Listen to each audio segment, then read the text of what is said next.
Falsa identidad. En la vida, para poder ser, tienes que dejar de ser y empezar a hacer. Más o menos así dice un dicho que es complejo de entender en un principio. Habría que vivir muchos años para entender qué tan cierto puede ser esto. Sin embargo, Rosita así lo vino a comprobar. Rosita era una niña de escasos 10 años que desde que nació siempre ponía en tela de juicio todo lo que le decían. Rosita, duérmete temprano. Rosita, cómete toda la comida. Rosita, obedece a tu mamá. En fin, todos los días para Rosita era un calvario en el cual le decían lo que debía y lo que no debía hacer. El tiempo fue pasando lentamente y Rosita pudo por fin entrar al kinder. El primer día se sentía extraña, rodeada de niños desconocidos algunos, conocidos otros, pero al fin niños con los que podría jugar. Su maestra, la señora Florencia, una mujer de aspecto dulce, le inspiraba confianza y rápidamente se fue adaptando a su nuevo espacio. Pero había algo que no cambiaba con el tiempo. Seguían diciéndole los adultos lo que estaba bien según ellos, y eso no la convencía porque cada cosa que le decían se contradecía con lo que a sus escasos años veía. Por ejemplo, su mamá le prohibía comer muchas golosinas, y cuando llegaba a su casa con hambre, veía a su mamá sentada en la sala manipulando el celular, quien le señalaba solamente una bandeja de palomitas y un refresco. Anda, cómete eso en lo que me desocupo y hago la comida. Pero mamá, cállate Rosita, ¿no ves que estoy muy ocupada? La pequeña confundida prefería ya no decir nada, pero le seguía dando vueltas en la cabeza que era bueno y que era malo. Al paso del tiempo, Rosita entró a la primaria y el dilema seguía. Antes de irse a su escuela, su padre siempre le decía: Rosita, tienes que cumplir con todos los trabajos y obedecerle a la maestra.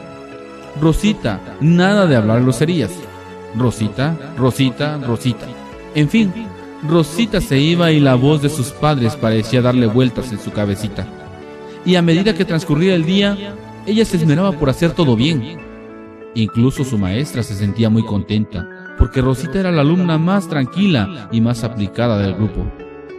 Pero al salir todo el dilema volvía a la mente de la pequeña, porque todavía antes de llegar a su casa, escuchaba las alteradas voces de sus padres que discutían y se decían unas groserías enormes que ella no alcanzaba a comprender, pero que se oían mal.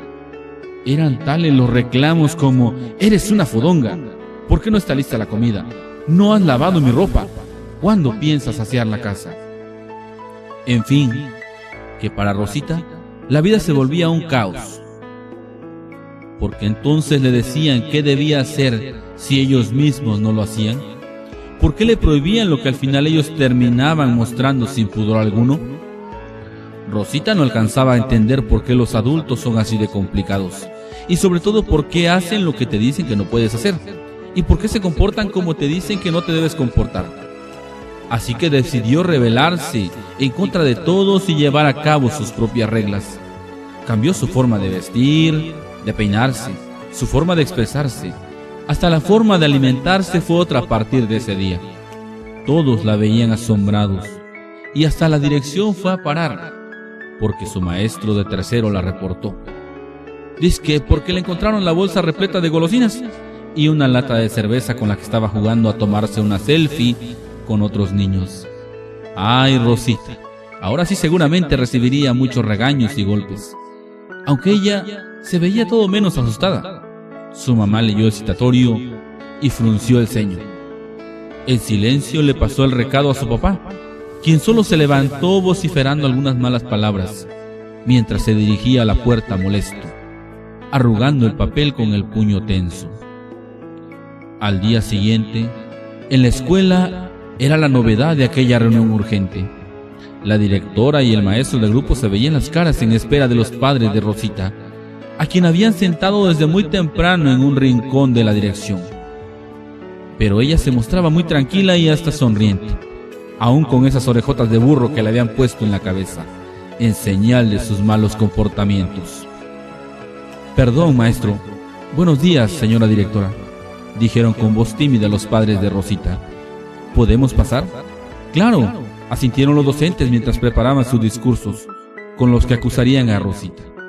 Y así empezó este juicio, con los verdugos escolares sacando a relucir todas las faltas: uso de malas palabras, exceso de golosinas en el recreo, irresponsabilidad en tareas, uso de ropa no apta, zapatos mal aseados, etcétera, etcétera, etcétera. ¡Qué bárbaros!, pensaba Rosita. No más falta que me acusen de ser la responsable de la deuda pública. Pasaron 5, 10, 20 y hasta 30 minutos y los delitos no terminaban hasta que el padre de Rosita tímidamente intervino diciendo: maestros, me siento apenado. Yo no sé de dónde esa niña ha sacado todo ese mal comportamiento. Seguramente le heredó su madre o a sus abuelos, pero paternos. No es cierto, quizá le heredó a tu familia, refunfuñó la madre. No se ponían de acuerdo hasta que no aguantó más y Rosita explotó. ¡Cállense ya!, lo dijo con tal fuerza que todos se quedaron mudos de la sorpresa, mientras Rosita avanzaba diciendo: a ver, papá, tú dices que no hable groserías y tú gritas mucho cuando peleas con mamá. ¿Y tú, mamá? Me dices que sea responsable con mis tareas y trabajos. ¿Y cuántas veces papá te ha regañado porque no aseas la casa, no haces la comida a tiempo o no preparas la ropa que papá necesita? Señora directora, usted me habla de valores. ¿Y qué significa entonces que mientras en el discurso me pide respeto, usted sale a pasear al bosque con mi papá cuando mi mamá no está? ¿Y usted, maestro? Usted me pide que no coma golosinas, que dice que me hacen daño. ¿Y acaso la cerveza no causa más daño? ¿Acaso es bueno andarse luciendo por las calles, haciendo desfiguros con sus compañeros? Todos guardaron silencio, mudos, porque aquella vez Rosita le había dado al clavo y muy ciertamente les había señalado algunos de sus errores. Pasado un momento, cuando todos pudieron hablar, vieron a Rosita en forma distinta. Les estaba mostrando cuál importante es aprender a ser, saber ser y sobre todo poder hacer bien las cosas para no generar conciencias equivocadas en las generaciones futuras. Y usted, apreciable lector, ¿está seguro que va por el camino correcto?